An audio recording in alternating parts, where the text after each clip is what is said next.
মালাকুল মউতকে আল্লাহ পাক জিজ্ঞেস করবেন, কে এখন বেঁচে আছে আর কারা বেঁচে আছে?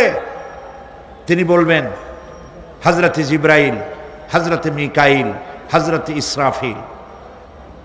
আল্লাহ পাক নির্দেশ করবেন, এদের জান কবজ করো। আল্লাহ পাক নির্দেশ করবেন, এদের জান কবজ করো। ইসরাফিল, মিকাইল জান কবজ হবে। হযরত জিবরাইল আমিন শাদীদুল কুওয়া, প্রচন্ড ক্ষমতা আল্লাহ তাকে দান করেছেন। সুবহানাল্লাহ বলেন।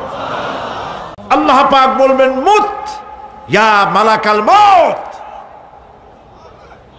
আল্লাহু আকবার। মুত ইয়া মালাকুল মউত, মরে যা, মরে যা। মালাকাল মউত মরে চলে যাবে। হযরত জিবরাইল যখন দুনিয়া আসেন, কোন কোন কিতাবে লেখা হয়েছে ৬০০ ডানা আছে তার। ২ ঝাপটায় আকাশ থেকে জমিনে চলে আসেন। সুবহানাল্লাহ।